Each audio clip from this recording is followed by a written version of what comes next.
Alright! So magandang araw, magandang hapon, magandang gabi. Depende ho yan sa time zone ng ating lugar at sang sulok man tayo ng ating mundo.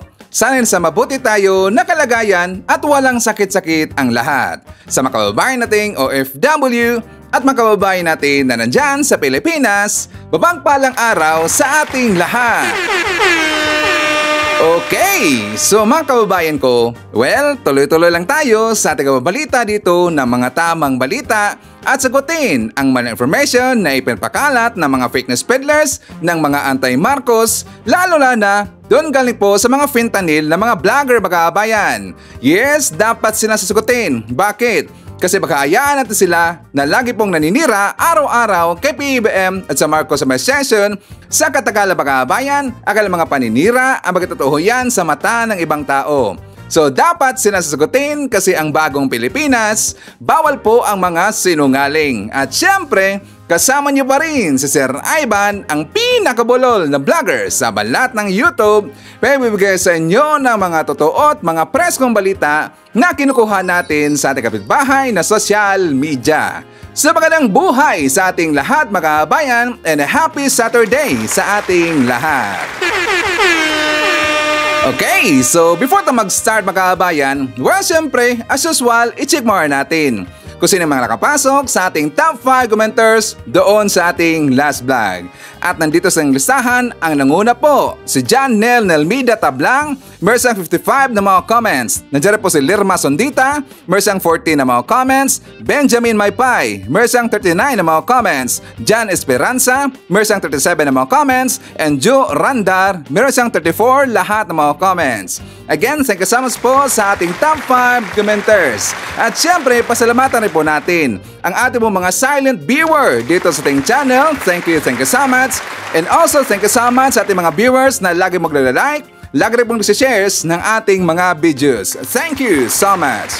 And also mga kababayan ko, well, acknowledge rin po natin ang ating po mga channel members. Nandyan sila si Marcres, Katita Dar, Cosmo Defender, Susan Torres, Eva Ponsalan, Edmond Casellejo, Lia Ann, Gold Digger, Samuel Membrado, and Bia Bibar. I-greet rin po natin mga kababayan ang ating po mga early birds, yung lagi pong naunguna sa pag-comment dyan sa baba sa ating comment section or ating po mga suki. Nandyan sila si Marcres Hernandez from North Carolina, USA, Len Gonzalez, Joselisa Moises, nandiyan po si Feli Pilipina from Hawaii, Maria Cristina F. Manimbao, nandiyan po si Emmy Sarino, Nonoy Florin Hills from Mandawi City, Cebu, Len Dalim from the city of Ilagan, Isabela, nandiyan po si Rose Guevara, Amy Mapalad, Moonflower from the East Coast, nandiyan po si Romana Manuel, Army Lagaso, and hi to BGA Solo Sorbeyor. Okay, so kumusta ang lahat mga kabayan? How are you today? Well, of course, I'm hoping po na sana magandang ating umaga at meron pa tayong energetic po na aura katulad rin po kay Sir Ivan. Well, of course, doon po sa ating mga kababayan po, mga viewers na kagigising pa lang at wala pang energy, don't worry kasi painitin ko po kagad ang inyong mga umaga kasi marami po tayong mga baon po ng mga pasabog at saka yung mga nakakagulat po na mga balita mga kababayan. At syempre, madidibang po tayo na mga katanataduhan po ng mga fake news na ipinapakalat ng kabilang kampo. So anyways, Luzon, Visayas at Mindanao, sa ating pong mga kababayan po mga OFW na walang sawang suporta dito sa ating munting channel, thank you so much and happy weekend sa ating lahat. So, una po sa ating pag-usapan mga kababayan, well, syempre, sneak peek muna tayo. Sneak peek Sir Ivan. Kasi nga alam nyo mga kababayan ko, di ba alam ho natin na si Digong at saka itong si Bato, inimbatahan sila mga kababayan na atin doon sa congressional hearing para po sa War on Drugs mga kababayan na hearing. Ito po investigation po doon sa EJK na nangyari sa previous administration. At alam rin po natin na sila ito ay nag-decline. Ayaw nilang umattend doon sa hearing mga kababayan kasi ayon po dito kay Digong, gusto niya doon daw sa korte mga kababayan. So sabi niya, hindi siya afraid, hindi siya natakot dito na atin po ng anumang hearing basta doon lang po daw sa korte mga kababayan. Bakit? Kasi nga siya dito ay nahiya. Ayaw niya kasi po na makita po ng buong mundo ang kanyang mga sagot doon po sa mga hearing sa EJK mga kababayan. So ito rin pong si Bato, ayaw rin po niyang umattend. Nga magkakabahan ko, kanina, before pa ako nag-vlog, nakita ko doon sa isang balita na sabi dito po ni Bato de la Rosa na siya po ay attend kapag ito daw si Digong ay attend po doon sa hearing. Doon mismo po sa hearing po sa Congressional mga kabayan. So sabi ni Bato, walang problema, attend daw siya kapag attend po itong si Digong. Ngayon, alam niyo mga kabayan, di ba dito po sa issue po ng Pogo, kasi nga unti-unti na ditong napag-alaman kung sino po dito yung protector. Dyan po sa gobyerno, protector po ng Pogo, na sa pagkakaalam ho natin ay meron pong connection doon po sa previous administration sa grupo po nila ni Digong Makabayan. Ngayon ito pong si Senator Risa Hontiveros, meron siyang sinabi Makabayan na kung saan may plano silang iimbestigahan po itong si Digong. Dito po sa issue ng Pogo Makabayan. So baka mangyayari po in the coming days, baka next week, iimbitahan rin po nila ito pong si Digong at kanila pong grupo, yung previous administration Makabayan. So magiging dalawa na kapag mangyari kapag matuloy na ito pong si Digong ay iimbestigahan, dalawa na po ang magiging kanyang imbitasyon Makabayan. So sana po itong si Digong, kasi sabi niya na wala siyang takot noon kapag meron pong mga problema tungkol ito sa mga kriminal, meron problema dito po sa mga gumagawa po ng mga hindi maganda dyan sa Pilipinas, yung mga salot ng lipunan. Lagi niya itong pinagmumura Makabayan at saka tinatakot niya. Pero dito po sa mismong investigasyon po ng EJK, sa mismo pong investigasyon po ng Pogo, bakit ayaw niyang aatin Makabayan? Di ba? Dapat nga malaman po ng taong bayan kung ano itong totoo. Saka lagi pong sinasabi dito po ng mga vlogger ng kabilang kampo na wala daw kinalaman itong si Digong Makabayan. Well, syempre, lagi nila pong pinagtatanggol itong si Digong kasi nga poon lang Makabayan. Di ba lagi pong sinasabi po ng kabilang mga vlogger na bakit daw si Digong lagi itong dinidiin, bakit daw si Digong dito po ang laging binabanggit ng mga pro-admin na mga vlogger.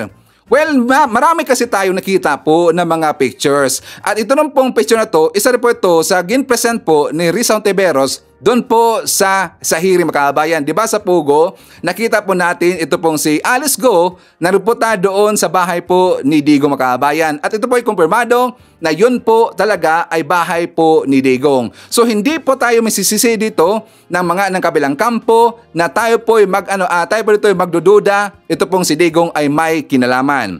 So ngayon, ipapatuloy po natin Makabayan. Mamaya, meron pong ipapakita sa inyo na kung saan ito po ang nagulat. Yan na naman, Sir Ivan, gulat naman eh. Yes, meron po nagsabi na isang vlogger tungkol kasi dito po kay Digong Makabayan. Tungkol dito kay Digong na kung saan yung mga vlogger daw na kung saan kapag kukontra sa kanya Makabayan, ito po ay papaplanuhan daw na ipapaligpit Makabayan, ipagolgol. Ayun tayong banggitin po yung gorgor kasi pangit yung gorgor eh. Di ba alam naman natin yung meaning ng gorgor Makabayan? Di ang pangit yan eh, tamod yan eh. So ngayon, ang gorgor maging golgol na Makabayan. So ipagolgol daw, ipapaligpit. Kapag ikaw daw ay magiging critics po or maging vlogger na against dito kay Digong. So meron pong vlogger na nagsalita Makabayan. So probably siya po ay vlogger po doon sa kabilang grupo. Okay, so mamaya ipapakita natin yan. At syempre, marami pang iba. Ano yan po si Sir Ivan? Marami itong binibitato ng mga pasabog every time na maglalabas tayo ng mga bagong balita dito sa ating channel. Okay, so before tayo magpapatuloy Makabayan, well, syempre, kukumustahan ko muna kayo at saka shoutout natin ating mga pinalangga na mga legends, ang ating mga senior citizen. Hello po, kumusta? I'm happy po na sana nasa maayos tayo na kalagayan. Nandiyan rin po kasama natin ang mga pinalangga na mga Marcos Loyalist.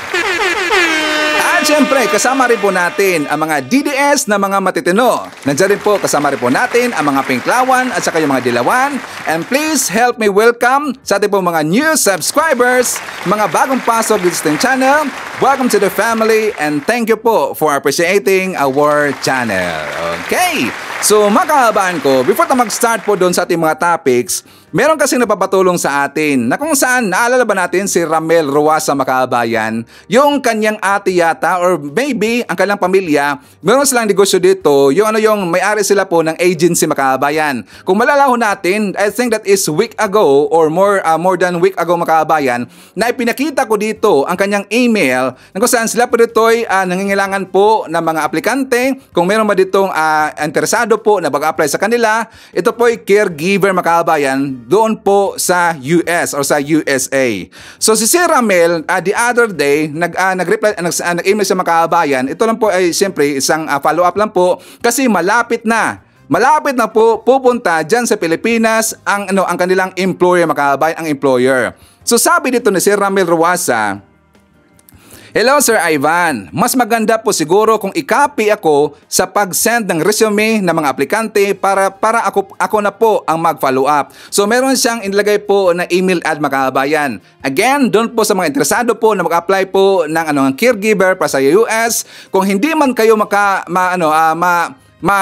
mga kababayan, o hindi kayo makapasa, meron pong ibang lugar. Sabi ho dito, narito po sa Pinas ang employer at yung mga interesado po ay pwede po ma-interview pero need po kompleto ang dokumento gaya ng nabanggit noong nakaraan. Sa June 28 to June 30 ay nasa Singapore. Interview din po ng mga aplikante na nasa Singapore. At July 1, so July mga kababayan, July 1 na po narito na sa Pilipinas.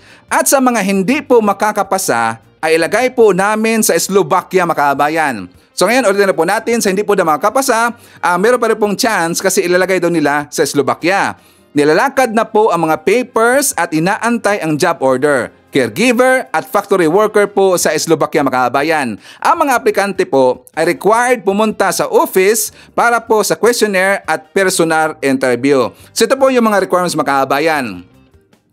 Again, ang requirements dyan sa caregiver applicants to USA requirements, siyempre resume, TISDA caregiving NC2, photos, whole body at saka half body, diploma, TOR, NBI, at saka siyempre yung completed questionnaires, mga kababayan, at saka yung handwritten po, siyempre yung handwritten rin po, copy of passport, certificate of employment, marunong po siyempre sumulat and speak English fluently, age 30 to 45. At least daw with 1 year minimum experience as a caregiver, mga kababayan. Okay? So doon po sa interesado po na mag-apply, mga kababayan, ito po ang kanilang address. Okay? So anyways, ngayon, mga kababayan ko, before tayo mag-start po doon sa ating mga mainit na mga issue at mga balita, ipapakita ko muna sa inyo siyempre ating pong good news. Ating pong mga balita po sa ating gobyerno at siyempre kay PBBM para po makita at malaman po ng mga anti-Marcos ng ating presidente, si PBBM, nagtrabaho po, mga kababayan. So for more details, let's watch this. Kahit tapos na ang El Nino, tuloy pa rin ang pamamahagi ng tulong ng pamahalaan sa mga naapektuhan nito na pinangunahan pa mismo ni Pangulong Ferdinand R. Marcos Jr. Yan ang ulat ni Kenneth Pasyente. Pagsasaka ang pangunahing ikinabubuhay ng pamilya ni Merly, kaya malaking dagok sa kanya ang El Nino dahil apektado ang kanilang ani, kaya hindi sumapat ang kanilang kita. Naghirap kami, tapos salat sa salapi, salat sa pagkain, salat sa gamot, lahat, basta hirap na hirap talaga. Ang hinaing na yan ni Merly at ng libo-libo pang magsasaka at mangingisda, dininig ng pamahalaan. Dahil kahit tapos na ang El Nino, tuloy ang gobyerno sa pagbibigay ng tulong sa mga naapektuhan. Kanina, mismong si Pangulong Ferdinand R. Marcos Jr. ang nag-abot sa mga magsasaka at mangingisda ng presidential assistance mula sa pamahalaan. Ang mga benepisyaryo ay mula sa lalawigan ng Bohol at Cebu na nasa 10,000 individual. Bawat benepisyaryo nakatanggap ng 10,000 pesos mula sa ipinamahaging 50 million pesos each sa mga probinsya ng Bohol at Cebu. Alam kong higit 13,000 pamilya at higit 14,000 magsasaka at mangingisda sa Bohol ang lubos na naapektuhan ng El Nino noong mga nakaraang buwan. Kaya sana po ay makatulong ang mga programa ng gobyerno at ang dala naming ayuda upang tuluyan na kayong makabawi sa mga hamong na dinadaanan ninyo. Ipinamahagi rin ng punong ehekutibo ang ilang farm machinery at agriculture equipment, abono, seedlings at iba pang kagamitan sa pangingisda gaya ng fiberglass boats. Tumanggap din ang bawat benepisyaryo ng 5 kilong bigas at iba pang tulong mula sa iba't ibang ahensya ng gobyerno gaya ng tupad ng DOLE at training funds mula sa TESDA. Ang pagsasaka at pangingisda ang ilan pa sa pangunahing industriya dito sa Bohol. At sa angking yaman ng inyong mga lupa at karagatan, isa sa mga hangarin ng administrasyon ko ay palaguin ang pagsasaka at pangingisda sa inyong lalawigan. nang sa gayon umunlad din ang ating ekonomiya. Dahil dyan, pamamahagi po natin ang tulong ngayong araw na ito ay nakatuon sa mga magsasaka at sa mga mangingisda at siyempre sa kanilang mga pamilya. Hinimok ng punong ehekutibo ang mga LGU na tiyakin na makararating sa mga benepisyaryo ang naturang mga tulong. Muli ring kinilala ng Pangulo ang sipag ng mga magsasaka at mangingisda at tiniyak na tuloy ang pagsisikap ng pamahalaan para makabuo pa ng mga programa para sa kanila. Ikinagagalak ko na ipabatid sa inyo na ang Mabini Kayakay Small Reservoir Irrigation Project ay malapit nang matapos. Nawa ay mapapakinabangan ng ang mga ito sa lalong madaling panahon nang mabigyan ng sapat na patubig ang lampas na 500 ektaryang sakahan sa bayan ng Mabini at ng Alicia. Hindi namin titigilan at hindi namin titigil ang pagsisikap upang maibigay ang inyong mga pangangailangan. Laking pasalamat naman ang mga benepisyaryo at ng lokal na pamahalaan sa tulong na ito ng gobyerno. Maraming salamat, Pangulo, dahil naibsan din ang hirap namin mga magsasaka kahit saglit lang. Talagang maraming salamat po. Napakalaking bagay talaga, sir, kasi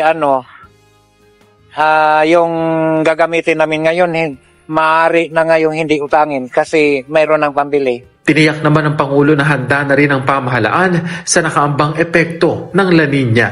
Isinabatas na ni Pangulong Ferdinand R. Marcos Jr. ang panukalang pagtatatag ng Special Economic Zone at Freeport sa Bulacan at libreng college entrance exam sa mga pribadong paaralan. Yan ang ulat ni Kenneth Pasyente. Matapos mapaso, ganap ng batas ang panukala na nagtatatag ng Bulacan Special Economic Zone and Freeport na kikilalanin bilang Republic Act 11999. Sa ilalim nito, ang Bulacan Special Economic Zone and Freeport ay tatawaging Bulacan Eco Zone o BUZZ. Magiging sakop nito ang Airport Project at Airport City Project habang ang Bulacan Special Economic Zone and Freeport Authority o BEZA ang mamamahala sa BUZZ. Bubuuin ang BEZA sa loob ng 180 days sa oras na maging epektibo na ang batas. Ayon sa NEDA, BEZA ang tutukoy sa kung paano madedevelop ang BUZZ na nakaangkla sa Philippine Development Plan ng pamahalaan. Ganap na ring batas ang isang panukala na nanghihikayat sa mga private higher education institution na gawing libre ang entrance exam fees para sa mga kwalipikadong estudyante. Ang Republic Act 12006 o ang Free College Entrance Examination Act ay naglaps in tulo nitong June 14. Sa ilalim nito, exempted na ang mga disadvantaged pero mahuhusay na mga estudyante sa pagbabayad ng entrance exam sa mga pribadong universidad at mga kolehiyo. Para maging kwalipikado, ang estudyante ay dapat natural-born Filipino citizen, kabilang sa top 10 ng graduating class, at dapat din ay kabilang ang pamilya nito sa poverty threshold ng NEDA. Sa ilalim nito, inaatasan ng CHED na patawan ng parusa ang mga pribadong HEI na hindi susunod sa naturang batas. Inaasahang bubuuin na rin ang IRR ng batas 60 araw matapos ang pagiging epektibo nito na pangungunahan naman ng DepEd at Coordinating Council of Private Educational Associations of the Philippines o COCOPEA. Ang dalawang bagong batas ay nakalathala na sa Official Gazette. Magandang balita para sa mga miyembro ng SSS, isang savings program. Ang inilunsad ng SSS para sa mga gustong lumaki ang matatanggap na benepisyo kapag nagretiro na. Ito ay ang My SSS Pension Booster Program na sa halagang 500 pesos ay maaari na mag-enroll ng voluntaryo. Ay kay SSS President and CEO Roland Makasait, maaaring maghulog kahit kailan. Ang kanilang mga miyembro ng walang limit, may projected annual return rate ito na 7.2%.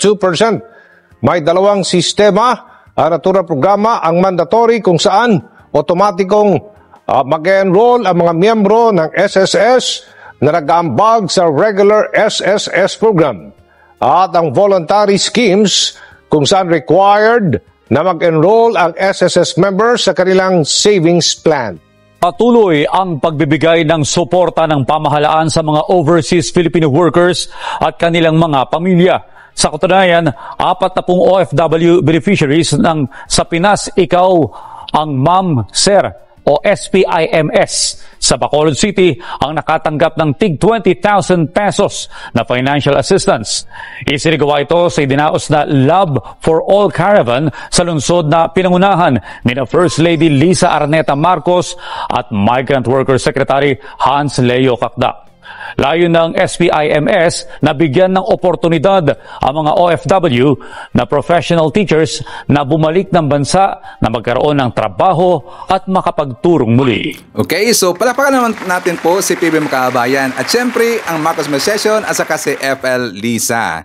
Okay, so dito po sa ating mga bagong viewers, yung bagong salta dito sa ating channel mga kabayan, yung ganyan po na mga balita, ipinapakita ko yan ni Sir Ivan. Bakit? Para marami rin po tayong alam. Marami tayong alam dito sa mga ginagawa po ng ating presidente, ng ating first lady, ng ating ng Marcos May Session, at saka malaman rin po tungkol dito po sa mga programang nangyari na or paano pa lang po ng ating gobyerno at na-implement na. Katulad po sa nakita nyo, di ba? Tungkol dito po sa SSS na meron ng booster program, tungkol po sa ginawa po ni Felisa sa Love for All, at saka si PBM kung saan siya napunta-punta dito para po mamigay po ng tulong, cash assistance, land titles, doon po sa ating mga kababayan pong nangangailangan po ng tulong. Like for example, ang ating mga farmers, ating po mga kababayan po ng mga mangisda at iba pa. Para alam ho natin yan. Kasi nga, siyempre, si Seba, nag-isip kasi ako, kapag doon rin po yan, kung doon lang po yan, ipapakita po sa mga ibang mainstream media makabayan, di ba alam ho natin, at saka aminin rin po natin, na yan po ay mababaliwala makabayan. Di ba? So, dito po sa ating channel, Completos Ricardos tayo dito. Okay? So, anyways, makaban ko, ito rin po isang napaka-importante. Kasi para sa akin, no, sa totoo lang, kung ito po ay magiging batas na makabayan, marami dito siguro ang makulong. Ay na Sir Ivan. Kasi nga si Kong Erwin Tulfo, meron siyang plano na makabayan na panukala at saka siyempre ihayin niya yan. Tungkol kasi dito sa meron po mga kandidato or either a mayor man yan o namang anumang kanyang trabaho dyan sa gobyerno natin, isang official sa gobyerno natin na namimili dito na mga tao, constituents, kung sino lang dito ang kailangang bibigyan po ng ayuda makabayan.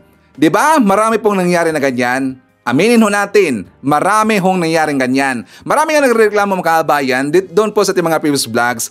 Kaya nga naisip ko, how about ipapakita ko ito sa ating channel na ito na po inaksyonan po ni Congressman Erwin Tulfo. Kasi napakapangit lang mga kabayan. For example, yung mayor niyan, ang kanyang sinisuguro nito na kanyang bigyan po ng mga ayuda, ay syempre yung bumuto sa kanya or baka yung malapit lang po sa kanya mga kabayan. Di ba maraming nangyaring ganyan at marami pong nagreklamo na ganyan mga kabayan. So for more details, let's watch this. Isinusulog ni House Deputy Majority Leader Erwin Tulfo sa Kamara ang pagpapataw ng parusa laban sa mga opisyal ng pamahalaan na namimili lang na mga bibigyan ng ayuda lalo na sa panahon ng sakuna. Kahapon, inihain ni Kong Erwin Tulfo ang bagong panukala ukol dito. Ang gusto niya, 6 na buwan hanggang 1 taong pagkakakulong para sa mga politikong gagawa nito at wag nang payagan pang makatakbo muli sa eleksyon. Iginit ang kongresista, marami ng reklamo ukol kaugnay sa issue kaya't napapanood ng bumuo ng isang matibay na batas para maiwasan ang mga ganitong insidente. Ang nakakainis kasi, yung mga magbibigay, kasi usually ibinababa yan sa mga LGU, yung nagbibigay, namimili sila, inuuna nila yung mga supporters nila. Ngayon, pag napigyan na yung mga supporters nila, tsaka palang bibigyan yung iba. Hindi naman ganun ang mandato nila Ayuda ng government yon. Kaya dapat, kahit anong kulay, sumuporta ka kay mayor, kay chairman, o hindi, dapat bigyan mo because that's a money of the public. Hindi mo naman pera yun pera ng taong bayan yun. Kaya dapat din ang ayuda, walang kulay. Tanging pangangalakal ang pinagkakakitaan ni Nanay Nenita. 70 years old na ang matanda at wala siyang natatanggap na ayuda mula sa pamahalaan. Kung saan lang bigyan ko ako. Nilalang ako nasaan. Kung ang ilang kababayan ang tatanungin, sang-ayon silang patawan ng parusa ang mga opisyal ng pamahalaang mapatutunayang namimili ng bibigyan ng ayuda lalo na sa panahon ng kalamidad o sakuna. Dapat matanggal sila sa katungkulan kasi hindi sila nagiging tapat sa bayan. Hindi naman pa pwede na basta na lang bibigyan porket kaibigan mo na hindi naman pala kabarangay nyo, halimbawa. So kung mapapunta na ganyan ang ginagawa ng ibang leader, hindi naman lahat, pwede sigurong bigyan nyo ng parusa or tanggalin sa pwesto. Kailangan po sana ma-actionan, mabigyan ng pansin yung lahat ng mga ganong klase ng amalya o halimbawa baka nasa sistema ba? Sa kasalukuyan, wala pang batas na umiiral upang parusahan ng mga government official na namimili ng bibigyan ng ayuda mula sa gobyerno tuwing may kalamidad. Kaya walang nangyayari sa mga reklamo kaugnay nito ayon kay ACT-CIS Party List Representative Erwin Tulfo, House Deputy Majority Leader. Wala pong specifically na tumukoy na pag namili ka ng bibigyan ng ayuda, kulong ka. Wala hong ganun sa anti-graft specifically, ini-specify na ho natin sa resolution na ito, tulungan mo, it doesn't matter kung supporter mo o hindi, kailangan mo bigyan ng ayuda, especially kung yung ayuda na hawak mo is coming from the national government. 6 na buwan hanggang 1 taong pagkakakulong at perpetual disqualification ang kakaharapin ng sinumang public official na guilty sa selective at discriminatory na pagkakaloob ng cash, livelihood o relief assistance ng mga lokal na pamahalaan. From barangay kagawad, ma'am, all the way to hanggang congressman siguro, kung mapapatunayan natin, kasi senador siguro kung namimili siya. Dagdag pa ni Representative Tulfo, direktang paglabag ito sa accountability at transparency sa government service. So ito nung balita na to, malamang kung ito po ay magiging batas na makabayan at saka ma-implement po ito, malamang sa malamang marami dito ang makukulong. So dito po sa ating mga viewers na nandyan po sa mga barangay, kung meron kayong kakilala po at meron kayong alam na meron pong isang public officials na gumagawa ng ganyan makabayan, please i-share po natin po ang ating channel natin, ang ating vlogs natin at itong video nito para po nila malaman ng makabayan. Dapat malaman nila para sila po ay iwas na at hindi na po gagawa ng ganyan. Okay? So please i-share na po natin ang ating video or ating vlog. At saka don't forget also, please i-like po natin ating video makabayan. At doon rin po sa ating mga kababayan po na hindi pa nakapag-subscribe, libre po ang mag-subscribe mga kabayan. Wala naman pong bayad yan. Okay? So libre ho yan. So anyways, dito na po tayo mga kabayan. So una sa ating pag-uusapan po dito na po sa mga issue, mga mainit na issue at saka mandidibang po tayo ng kabilang kampo. Meron kasing isang vlogger, ito po ang ibig sabihin, na meron pong isang vlogger makabayan or lalaki, sabi niya noon, ayaw niya daw talaga kay PBBM or sa mga Marcos. Lagi niyang sinisiraan doon sa panahon pa po ng pangampanya, marami siyang pinopost doon, mga hindi maganda para hindi po iboto ito mga Marcos. So nangampanya sa makabayan para daw hindi iboto si PBBM. So nung naupo na si PBBM at saka nakita niya makabayan na iba naman pala daw ang si Marcos Sr. at saka si PBBM. Nagustuhan niya ang mga polisiya po ni PBBM, nagustuhan niya ang mga ginagawa ni PBBM at saka yung mga proyekto niya na nangyari na ngayong makabayan, nagustuhan niya. Ito dahil ay malaki pong pagkakaiba dito po doon po sa previous administration sa mga Duterte, kasi sabi niya makabayan na even daw na si PBBM ay binabakan po ng mga paninira, talagang sinisiraan siya, mga below the belt na po ang mga paninira sa kanya, inakusahan po yung mga Marcos,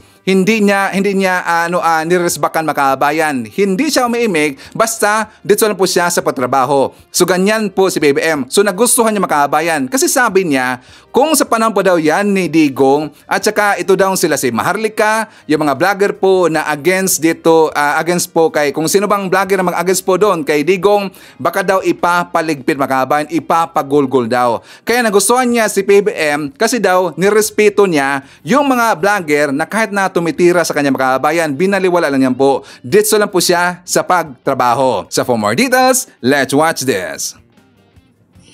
Noong nakaraang May 2022, talagang sobra talaga akong against the Marcoses. Talagang sobrang kampanya talaga. Nagso-social media ako, nagpo-post ako ng anybody but Bongbong Marcos pwede maging presidente. Pero ngayon, na-realize ko, parang hindi mo susuportan itong tao na to, The son is different from the father. Bakit ko nasabi yan? Tingnan nyo. Parang hindi mo to susuportahan, Siya yung pinakamakapangyarihang tao dito sa Pilipinas. Yung mga vloggers na yan, yung mga paninira na yan, kahit ex-president pa yun ang gagaling. Sa tingin nyo, yung mga personal attacks na yan sa kanya, kung gusto niyang gumanti or masama ang nature ng kanyang pagkatao, hindi niya kayang gawin yan. Kaya niya yung gawin. Kung si Duterte yung mga sinasabihan ng ganyan at nasa posisyon pa siya, may power pa siya, sigurado unti-unti, isa-isa, nawawala na yung mga tao na yan. Yung mga sila Maharlika, kung yung mga yan ang mga tumitira kay Digong dati, sigurado, isa-isa, nagpupunta na yan sa Memorial Park. Pero, etong si Bongbong Marcos, paano hindi mo mga siya susuportahan at hindi niya mawiwin o makukuha ang simpatya ng buong Pilipinas? Kasi naririnig ng mga tao kung gaano siya binabash, kung gaano siya pinupulaan, pero tahimik lang siya na nagtatrabaho. Nakafocus lang siya sa work niya. He lets everybody do their thing, yung mga detractors niya, yung mga critical sa kanya, hinahayaan niya lang ng tahimik at nagtatrabaho para lang sa bayan. So, sinong tao, sinong Pilipino ang hindi magugustuhan yung ganyang style of leadership? Tapos, yung mga kalaban niya, puro kasinungalingan naman yung mga sinasabi tungkol sa kanya. Tama lang yung ginagawa niya. Tama yung ginagawa mo po, PBBF. Tama yung ginagawa mo na hinahayaan mo lang sila at nagtatrabaho ka lang ng tahimik. In the end, sa'yo nakakampi ang buong Pilipinas. Oh, di ba? Pati po yung mga Pink Clown makabayan sa kanyang mga dilawan, na-appreciate na po nila itong si PBBM. Well, I assume po, kahit hindi niya sinabi na siya po isang Pink Clown makabayan, klaro naman kasi sabi niya na ayaw niya daw sa mga Marcos, di ba? Hate niya yung Marcos at ayaw niya po kay PBBM. So, I assume siya po ay Pink Clown makabayan. Pero siyempre, from the time goes on, time pass by makabayan, hanggang nakita niya dito yung mga ginagawa po ni PBBM, na-realize na hindi pala ganun po si PBBM at mabait po na tao makabayan at talagang taos puso pong nagtatrabaho dyan sa ating gobyerno, taos puso pong tumutulong sa ating mga kababayan pong mga Pilipino. Kaya nag-iba po ang kanyang inisip ito, na-realize niya na dapat supportahan po ang ganitong klase po na leader. Di ba sabi niya makabayan, kung sa panahon pa lang daw ito ni Digong at saka itong sila si Maharlika at yung iba mga rabbit po ng mga vlogger na lagi pong tumitira dito kay PBBM at kung tinira nila noon itong si Digong, sabi niya baka sa memorial na makikita makabayan, baka ipapaligpit na o ipapagolgol. Paktay Digong, ganun talaga yan eh. Kilala ba natin si Digong makabayan? Alam po natin kasi nga syempre madaling magalit itong si Digong makabayan, no? Kunting mga issue lang, kunting lang mga ibinabato sa kanya, sisitayin niya kaagad, at siya tatakutin niya. Siyempre, maraming batakot makabayan kasi nga, siyempre, sa panahon po sa kanyang pamumuno, war on drugs, marami pong namatay, EJK, patayin dito, patayin doon. Hindi malayo po na marami siya ditong ipapatigi kapag ikaw po ay magiging against sa kanyang ginagawa or magiging critics ka sa kanyang makabayan. Diba? So, tingnan nyo anong nangyari po dito kay Percy Lapid. So, rest in peace po kay Percy. Tingnan nyo po nangyari po kay Percy makabayan. Diba? Lagi pong tira ng tira kay Digong. Lagi pong tira dito sa mga katiwalaan pong ginawa ni Digong. Hindi na wala makabayan, di ba? So, yun po ang ibig niyang sabihin. Again, thank you so much nga pala sa mga Pinklawan, no, na nagustuhan na ngayon ang ginagawa po ng mga Marcos at ni PBBM. Thank you so much po. Kaya nga, gusto dito na marami akong nabasa makabayan. Di ba? Kung babasahin niyo po yung mga comment doon sa ating previous vlogs, ang mga Pinklawan, handang-handa sila na susuporta po kay PBBM. Marami makabayan, hindi ko nga mabilang talaga eh. Siguro mga 500. Abaga siguro na 200, 300, 500 siguro makabayan. Ang dami pong nag-comment na ganun, handang-handa sila at willing talaga sila na makipag-join or gusto lang suporta dito sa mga Marcos. Reading sa makabayan at saka full support sila na magkaroon dito po ng joint, ang red at saka yung pink at saka yung yellow. Kasi ayaw nila na makakapasok naman po sa gobyerno at nandyan pa rin po maupo yung mga Duterte, mga kabayan, kasi ayaw nila, kasi alam na po nila ang ginagawa po ng mga Duterte at hindi po maganda magtagal po sa gobyerno ang mga Duterte makabayan. Walang kwenta talaga eh. Kahit ang iba, marami po tayong makababayan noon ng mga nabudol makabayan. Totoo naman talaga, marami pang nabudol hanggang ngayon. Ako pa nga yung sinasabihan lang na bulag na makabayan. Bakit ko daw pinagtatanggol si PBBM? Wala daw nagawa sa gobyerno si PBBM. Ano daw ang ipagmamayabang dito sa mga ginagawa daw ni PBBM. Probably siya yung bago na makabayan. Probably hindi niya po nakita yung mga balita natin dito ng mga good news at ginagawa po natin gobyerno, kaya niya yan po nasabi. Wala daw nagawa si PBBM. Bakit? Kasi doon lang po lagi siya nanonood po sa kabilang kampo na kung saan sila po dito ay nagiging tanga makabayan. Walang nakita po na maganda ang ginagawa po dito sa ating gobyerno. Okay? So makabayan ko, kasi nga maraming nag-request, 'di ba? Tinanong ko dito last time, nasabi ko tungkol kay Lito Lapid, Senator Lito Lapid, na kung saan 'di ba during po sa hearing sa Pogo Hub Makabayan, 'di ba nabanggit doon ni Lito Lapid na merong isang vlogger daw na laging tumitira sa kanya at meron din mga kaso Makabayan. Meron din pong mga warrant of arrest. Even though na hindi niya binanggit doon, ang vlogger na yon, so marami pong mga kababayan natin po, mga viewers natin dito na nag-comment na yun daw ay si Toto Kwansing yata siya, Swansing Makabayan, si Engineer Toto, di ba kabunyog siya? So ngayon ay decided po na isa po sa kanilang mga kaibigan kasama po ni Toto, ni Engineer, na ipapakita ko ito ang kanyang vlog Makabayan. Kasi nga, kilala naman natin 'di ba si Insurrecto Makabayan. Si Insurrecto, dito po sa issue po niya na Toto versus Lito Lapid, nagiging neutral sa Makabayan, nasa sentro lang po siya. Bakit? Hindi niya masasabi na, siyempre, akusahan niya, ito pong si Lito Lapid, na siya po ay may-ari dito ng 10 hectares po na pinagtirikan po ng Pogo at baka siya po ay konektado po sa Pogo or baka protektor rin po ng Pogo Makabayan. Hindi niya nasabi yan. Bakit? Kasi wala siyang ebidensya. Siyempre, nung kinausap rin po niya itong si Toto Makabayan at saka, siyempre, gusto siguro niya manghingi po dito ng ebidensya or anuman dito, yung ebidensyang hawak po ni Toto, bakit niya naakusahan or siyempre na inakusahan po itong si Lito Lapid na konektado po sa Pogo. So ipakita ko sa inyo ang vlog po ni Insurrecto Makabayan. So for more details, let's watch this. Yan, ang labanan ngayon, Lito versus Toto. Ha? Marami na nagtatanong sa akin ito eh. Attorney, ano ba yung parang napapalaban yata ang kabunyog natin na si Engineer Toto Kausing eh. Alam nyo mga kabunyog, yan si Engineer Toto. Ano niya yan? Talagang issue niya yan. Ako hindi ko dinidiscuss yung issue na yan tungkol kay Lito Lapid. Unang-una kasi wala naman akong ebidensya eh. Wala akong ebidensya laban kay Lito Lapid, kaya hindi ko yan dinidiscuss. Kahit sa mga balita, wala namang ebidensya pa kontra kay Lito Lapid. May mga nagtatanong sa akin, Attorney, totoo ba yung sinasabi ni Engineer Toto, ni Kabunyog Toto? Ba't hindi mo nadidiscuss yun? Yun na nga po, ang dahilan kaya hindi ko dinidiscuss kasi wala akong ebidensya.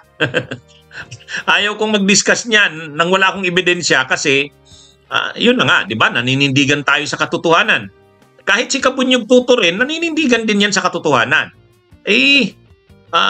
Iniisip ko, hindi naman nididiscuss yan ni Toto, yung mga aligasyon niya na yan kay Lito Lapid, nang wala siyang ebidensya. Ngayon, galit si Lito Lapid. Galit mga kabunyog si Lito Lapid. Sa pagdinig nung isang araw doon sa komite ng Senado, nag-appear si Lito Lapid. Sabi ni Lito Lapid, bihira na nga akong mag-appear sa pagdinig ng Senado. Bihira akong magsalita, bihira akong madinig. Pero hindi ko ito pwedeng hindi sagutin. Sabi niya, may isa kasing vlogger. Hindi niya naman pinangalanan. Pero alam naman natin si Engineer Toto yun. Alam naman ang lahat na si Engineer Toto Kausing yun. Ngayon, sabi ni Lito Lapid, hindi ko to mapapalampas. Bihira na nga lang ako magsalita. Bihira na nga lang akong umattend sa mga hearings. Ngayon, umattend ako sa hearing na to. Kasi gusto kong linisin ang pangalan ko. Yun, sabi niya. Sabi niya, may isang vlogger dyan na ini-issuehan ako, na involved daw ako sa Pogo. Protector daw ako. Hindi niya pinangalanan, pero alam natin na si Engineer Toto Kausing yon. Kasi si Engineer Toto Kausing lang ang Si Engineer Toto Kausing lang ang nito, tumitira sa issue nito laban kay Lito Lapid. Pero mga kabunyog, mga kababayan, nagalit si Lito Lapid. Sabi ni Lito Lapid, tinatawagan ko ang NBI. Nyo ito, may mga warrant of arrest pala ito, itong vlogger na to. May mga warrants of arrest pala ito sa cyber libel. O ano pang ginagawa nyo? Parang sinasabihan ni Lito Lapid ang NBI na arestuhin ito kasi may mga warrant of arrest daw ito. Ngayon, pinanood ko yung sagot ni Engineer Tuto Kausing. Ha? Ang kabunyog na si Engineer Tuto Kausing, sabi ko, ano kayang sagot ni Engineer Tuto doon? Pero, sinagot ni Engineer Tuto, alam nyo may pinakitang ebidensya si Engineer Tuto. Sabi ni kabunyog Tuto Kausing, mayroon akong tingnan nyo to. Tax declaration. Yung lupa na natitirikan nung pogo ng Purak. Kung pinag-uusapan kasi natin yung sa Purak to eh. Sabi ni Engineer Toto, yan. Ito, mayroon akong papel dito. Tax declaration. Tax declaration ng lote na yan na tinayuan ng pogo. Bakit kapangalan ito kay Manuel Lito Lapid? Yun niya Kaya tinatawagan ko si Toto kahapon. Ilang beses na akong tumatawag. Magpo-programa kami. Tatanungin ko siya, interviewin ko siya ng kumpleto eh. Mga kabunyog, tatanungin ko siya. Kasi sa totoo, alam nyo naman, hindi ko to dinidiscuss issue na to. Kasi nga, wala naman akong ebidensya. Ako kasi pag wala akong ebidensya, hindi ko i-discuss yan. Maliban kung lumabas na ang balita na yan sa mga dyaryo, ibig sabihin yan, hindi naman lalabas yan sa dyaryo, lalo na't mainstream media, kung wala silang source niyan. Sabi ko, tinatawagan ko, hindi sumasagot. 2 beses ko na kahapon tinatawagan eh. Busy siguro. Pero gusto ko siyang interviewin eh. Para makapagpaliwanag siya. Kasi ano yung mga sinabi ni Lito Lapid sa kanya eh. Itong vlogger na ito, NBI, ano pang ginagawa nyo? May mga warrants of arrest pala ito. Sabi ni Lito Lapid. Sabi ni masama ang loob ni Lito Lapid eh. Kasi bakit daw siya inaakusahan na pag-aari niya daw yung yung lote na pinagtayuan ng pogo. Hindi raw siya protector ng pogo. Yan yung sabi ni Lito Lapid. Pero sabi naman ni Engineer Toto Kausing, mayroon akong mga ebidensya. Pinakita niya isa, napanood ko kahapon yung tax declaration. Tax declaration. Anyway, abangan natin to mga kabunyog. Abangan pa natin to kung anong nito. Ay napansin ko kay Engineer Toto, tinitindigan eh. Hindi naman siya sumusurrender. Ibig sabihin yan, nang diniscuss niya yung topic na yan, alam niya ang dati namang abogado yan si Engineer Toto eh. Ay nadisbar lang yan dahil sa paglaban niya sa mga corrupt eh. Nadisbar lang yan. Anyway, dahil wala akong ebidensya, hindi naman sa akin na i-share ni Engineer Toto yung mga ebidensya niya, kaya hindi ko dinidiscuss yan. Dinidiscuss ko ito para i-discuss yung nangyayari na ngayon na nagalit si Lito Lapid. Kaya lang itong masasabi ko. Ito, ibang issue to. Ang issue dito ganito. Artista ka, Lito Lapid. Senador ka, Lito Lapid. Huwag kang masyadong pusong mamon. Huwag kang masyadong pusong mamon. Kau naman. Artista ka eh. Public, ano ka ang tawag dyan? Celebrity ka. Artista ka, noon pa. Tapos nagsenador ka pa, di public figure ka. Ngayon, dahil public figure ka, huwag kang maging dun pa lang sa sinabihan ka ni Engineer Toto na protector ka ng pogo. Nagagalit ka na, gusto mo ng kasuhan ng cyber libel. Huwag ganon. Huwag ganon. Alam nyo, yung mamamayan, talagang babantayan kayo sa ginagawa ninyo. Ngayon, ang mamamayan, kapag may umupuna sa inyo, mamamayan, nagpupuna sa inyo, huwag kayong huwag kayong masyadong pusong mamon. Kahit walang ebidensya ang mamamayan, karapatan niya ng mamamayan na magkomentaryo. Hindi naman laging kailangan ng mamamayan ng ebidensya para magkomentaryo sa inyo ng mga opisyal ng gobyerno. Tapos pag walang ebidensya ang mamamayan, kakasuhan nyo. Hindi naman kayo private person eh. Private person pwedeng mag-invoke nun. Sasabihin ng private person, pribadong mamamayan, pribadong tao ako, sinisira mo ako, wala kang ebidensya sa akin. Pwede yun. Ikaw public figure ka eh. Senador ka. Kahit pa walang ebidensya si Engineer Toto, sinasabihan ka, itong si Lito Lapid, balita natin, protector daw ito ng pogo dyan sa Purak eh. Magagalit ka na sa ganon, magkakaso ka na ng cyber libel. Hindi. Di ba? Ha? Di ba mga kabunyog, mga kababayan? Yung mga... Pagka alam nyo mga kabunyog, pinag-aralan namin yan sa law. Pinag-aralan namin yan sa law. Kapag public official ka, huwag kang masyadong onion skin. Ha? Huwag kang masyadong onion. Ito naman sila magsisibuya. Sabihin daw yan kay Trillanes. Ay yan naman kasing kay Trillanes, hindi naman, grabe naman na yung ginagawa nila, nila Rocky dyan, saka ng mga vloggers ng DDS, saka SMNI. Kasi hindi tinitigilan si kumbaga, ilang taon na yata yan, paulit-ulit na. Lalo pa ngayon na mainit ang issue ng China, lalo pa sasabihin bininta mo ang mabuti kung lang, parang figure of speech lang na bininta mo ang Scarborough Shoal. Hindi. Talagang ang akusasyon kay Trillanes, daw ibininta daw sa China yung Scarborough Shoal. Ayun, na talaga yon? Iba na yon. Ay ito, pa lang naman to, parang pitik pa lang kay Lapid. Parang ganito. Ikaw, Senator Lito Lapid, taga-Pura ka. Ikaw pa ang chairman ng Senate Committee on Games, Amusements and Sports. Di ba? Siya ang chairman ng Games. Senate Committee on Games, Amusement and Boards. Hindi kaya ikaw ay hindi kaya protector ka din dyan? Guardian ka, hindi nyo man lang nakikita yung mga pinagagawa ng pogo na yan? Yung mayor ng Purak, yung senador na nandyan, si Lito Lapid. Siya pa ang chairperson ng Senate Committee on Games, Amusements and Sports. So yun. Baka na ba yan? Ano bang ginagawa nyo dyan? Hindi ba protector din kayo niyan? Baka protector din kayo niyan. Mga ganun. Mag-aano ka na ba? Magagalit ka na ba? Hindi. Sabihin mo, hindi ako protector niyan para patunayan ko sa inyo. Wala, hindi ako involved niyan. Yung mga nagsasabi dyan na ako ang may-ari ng lupa, hindi totoo yan. O di ganun, tapos ang issue. Di ba? Tapos ang issue. Alam niyo mga kababayan ko, agree ako dyan kay Kabunyog, kay Insurrecto. Kasi nga, kung ikaw po ay naging public figure, dapat marunong kang kumain ng mga critics mga kababayan. Marunong kang sumangga sa mga critics na ibabato sa inyo. Kasi normal talaga mga kababayan, normal talaga na meron kang critics o meron kang bashers. Kahit sa mga artista o kahit dito sa mga negosyante mga kababayan, meron po mga bashers. Kasi like for example, dyan po sa mga negosyo, di ba magkontrahan po, competition mga kababayan. So normal talaga, meron po yung magsisiraan. So kapag ikaw po ay public figure, dapat handa ka na kumain po or mag-accept po ng mga critics. Pero pwede yung pong sagutin mga kababayan in a manner way, ipakita mo sa taong bayan na mali po ang sinabi ng taong yon. So maghanda ka ng mga ebidensya mga kababayan. Hindi yung nagalit ka kaagad, kakasuhan mo kaagad, ang pangit yan.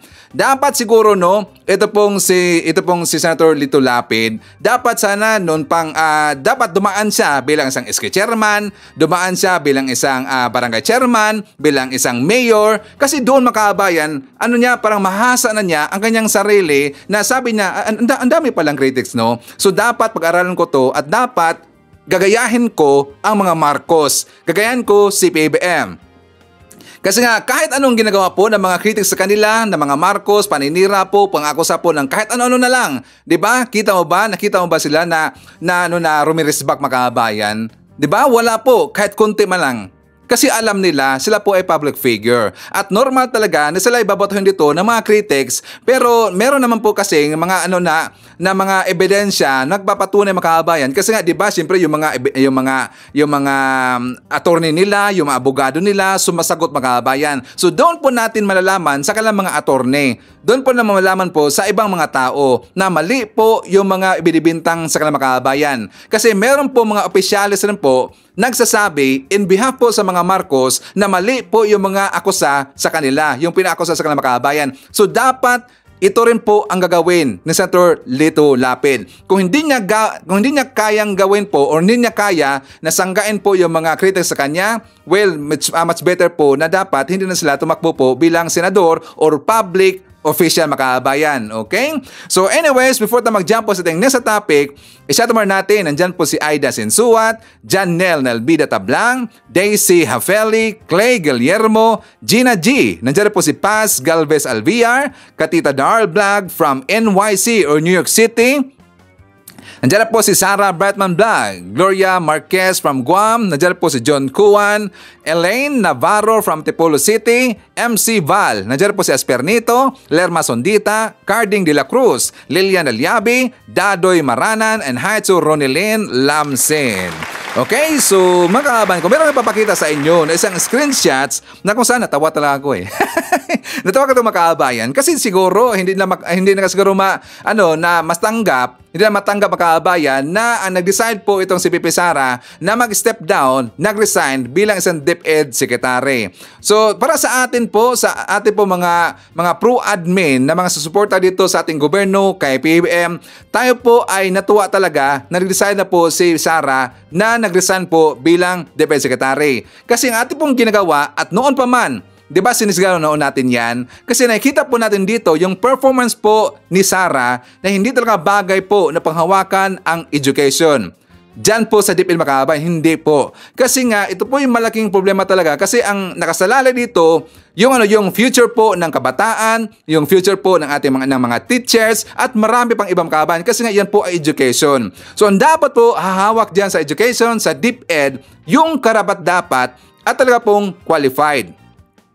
Noon pa man sinabi na ho yan ni Pipi Sara na wala talaga siyang alam po tungkol dito sa pagiging DepEd Secretary makaabayan, wala siyang alam sa posisyon na yan. At least inamin niya. At least alam rin po natin makaabayan. So nakita talagang nag-coincide ang kanyang sinabi noon sa mga performance ng dumaan po na mga buwan or taon makaabayan. So dapat, kaya nga tayo po nanawagan dito, nanawagan po yung grupo po nila ni Mami Ping na dapat na mag-resign po si Pipi Sara kasi nga nagkalitsi-litsi na yung hanay po ng sector po ng DepEd makaabayan. So sabi dito ni Paul Moyon, sabi niya makaabayan, Inday Sara is the living testament daw that regardless how good and excellent you are in your job and position, if you have a toxic, unreasonable, and incompetent boss, you will choose to live for self-respect.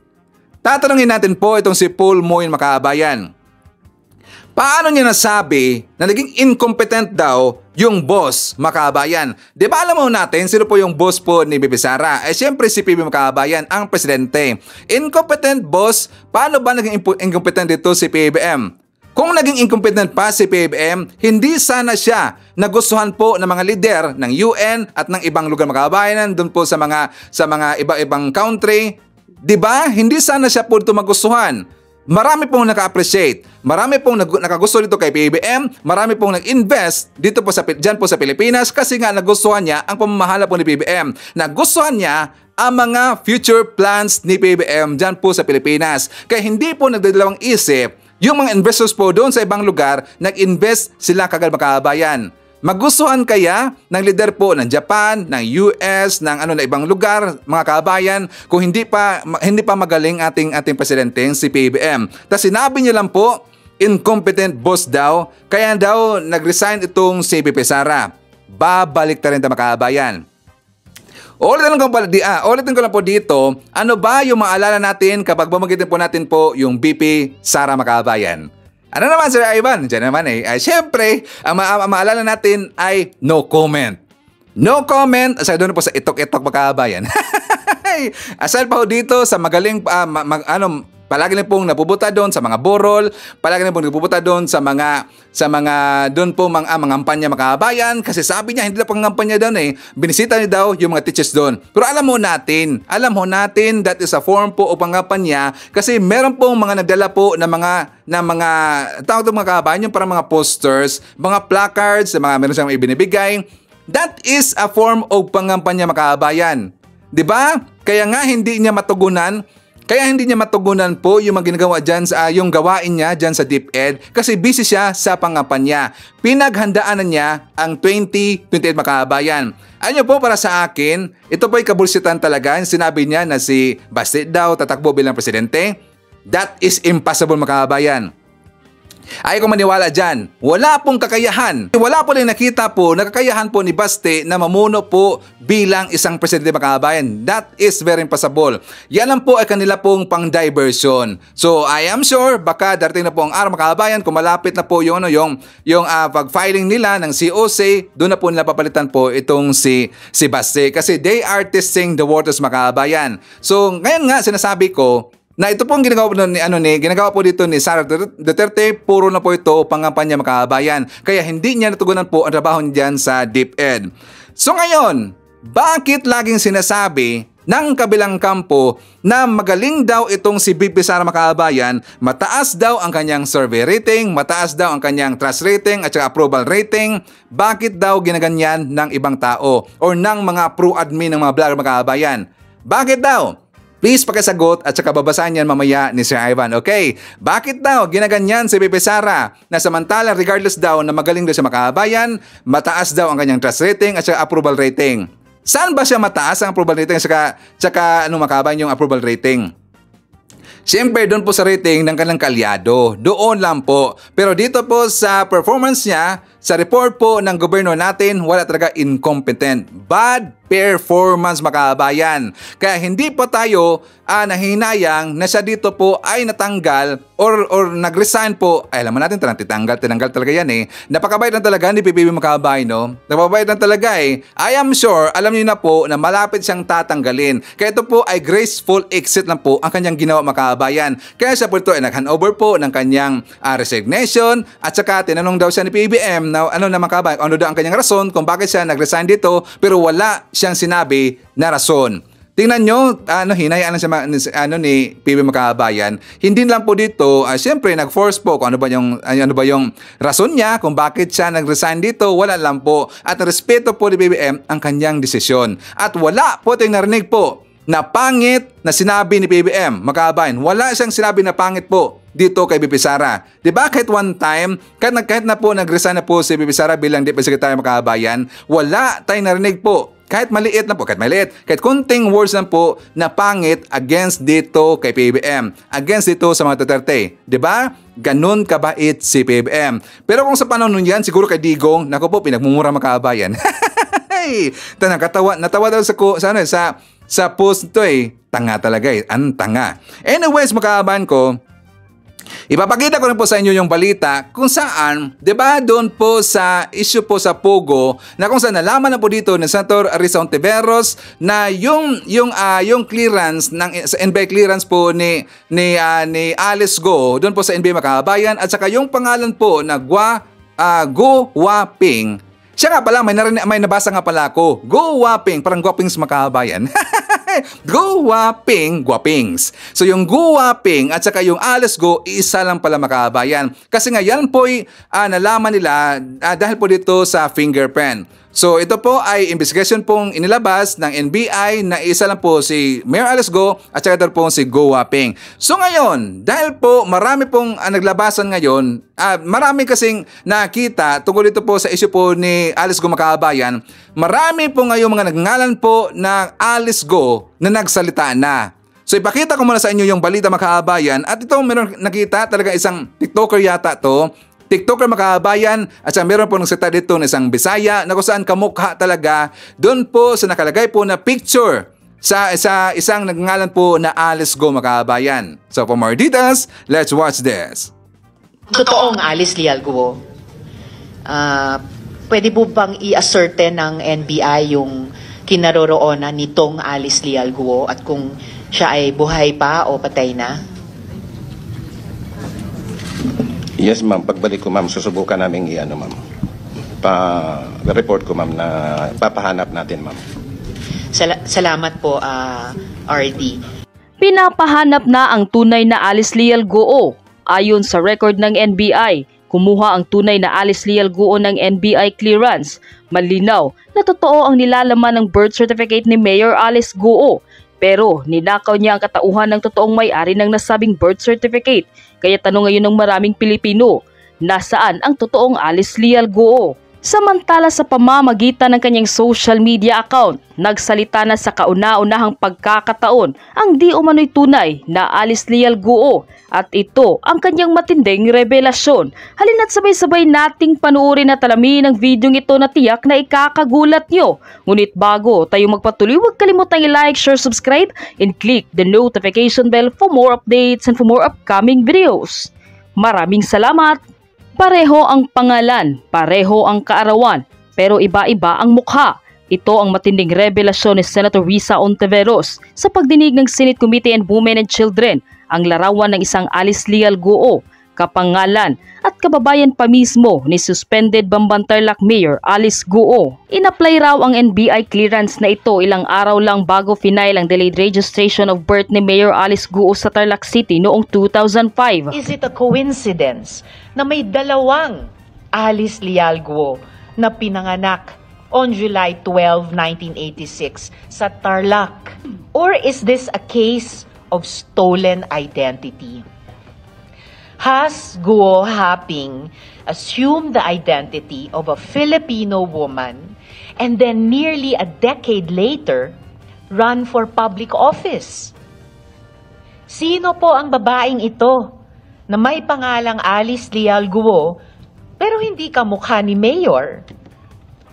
Nasaan na po siya ngayon? Aalamin na rin daw ng NBI kung nasaan na ang isa pang Alice Leal Guo. Hindi naman dumalo sa pagdinig si Mayor Alice Guo dahil masama raw ang pakiramdam, bagay na ikinadismaya ng mga senador. Sa liham na pinadala niya sa komite, sabi ng alkalde na matindi na ang apekto ng physical at mental health niya ng mga pagdinig at ng mga aniyay malisyosong aligasyon.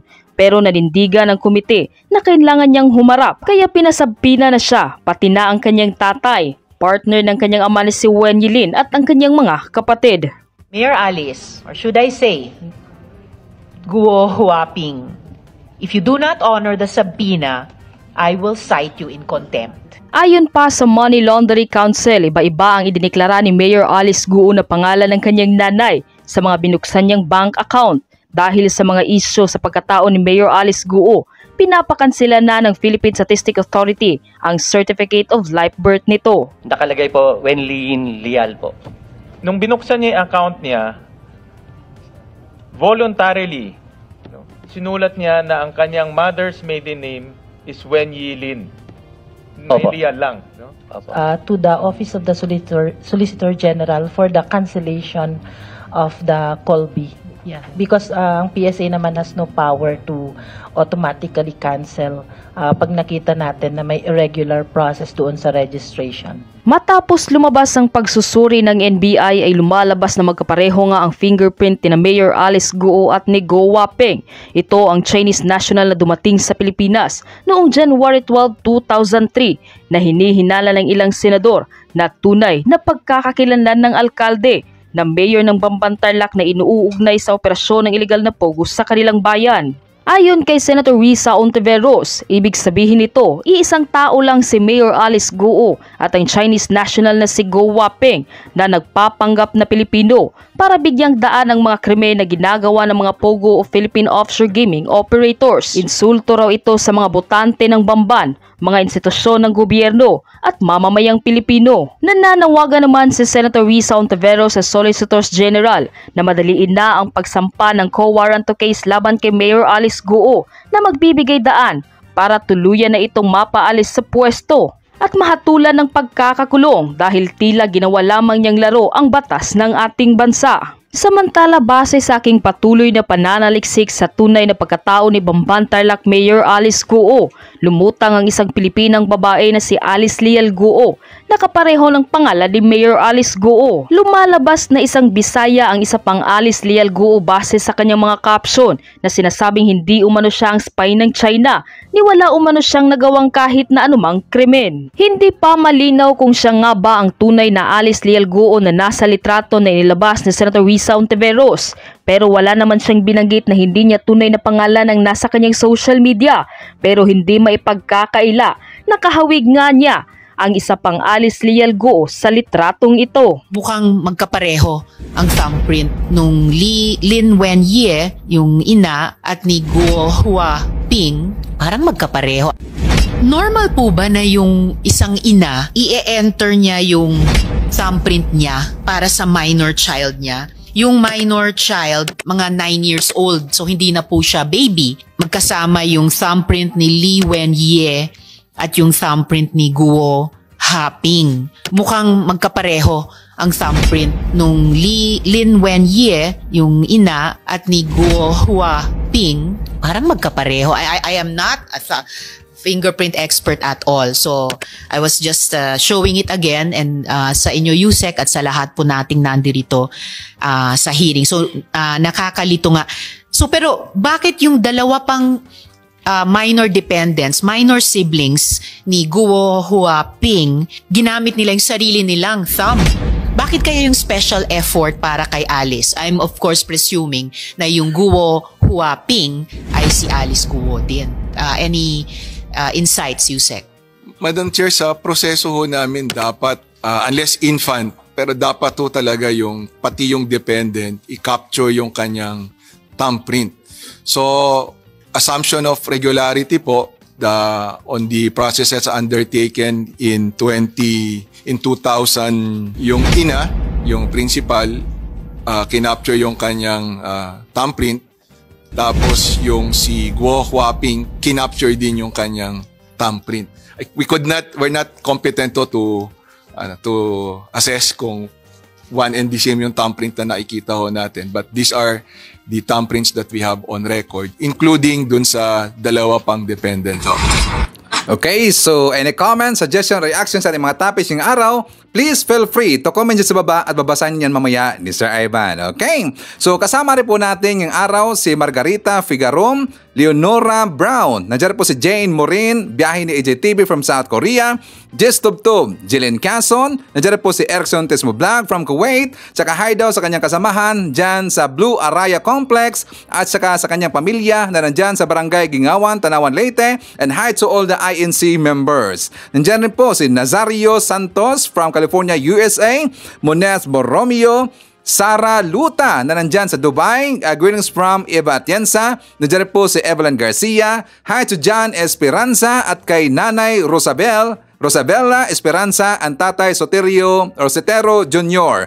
Hi to Aurora and Willie Mercado and family. Nandiyan rin po si Ding Cristina Sordilla, Axel Roses, Simply Tokes Vlog, Angelita Hosanger, Nestimar Laksaw Maniklang, Osilo Liam Diesto. Nandiyan rin po si Gemma Sampelo Camarines, Alicia Leak, Ruben Basinga Salindong, Junits Jax, Manny Paran, Victor Robin, Mary Pasco, LB Rosauro, Christine Ejercito, nandiyan po si Elsa Hoffman, Rosalie Cartera, Sofia Mendez, and hi to Rufrans King TV. Okay, so yan po ang ating manakalap ng balita ngayong araw. Kung nakaabot ka po sa portion na to, sana nakapag-like na ho tayo. Libre po ang mag-share, libre din ang mag-subscribe. Again, maraming salamat sa mga viewers na hindi nag-skip ng ating mga commercials. Thank you so much. And before natin tatapusin ating programa ngayong araw, sana sabayan nyo si Sir Ivan para sa ating live messaging prayer. Mahal na Ama sa Langit, ipinagdarasal ko po ngayong araw ang aking pamilya. Sana po ay madalas na lumapit sa iyo ang aking pamilya upang sambahin ka at mapalapit sa iyo. Naway sundin po namin ang iyong mga turo at luwalhatiin ang iyong pangalan sa aming buhay. Naway huwag mo pong hayaang sakupin ng takot at kalungkutan ang aming mga puso kapag dumating ang mga problema at karamdaman sa aking pamilya. Sa halip po, bigyan mo po kami ng pananampalataya at lakas upang harapin ang mga ito. O Panginoon, bantayan mo po ang aking pamilya. Pangunahan ang kanilang buhay at samahan sila. Inandalangin ko po ito sa ngalan ng ating Panginoong si Jesucristo. Amen. So maraming salamat mga kababayan, and I hope to see you again on my next video.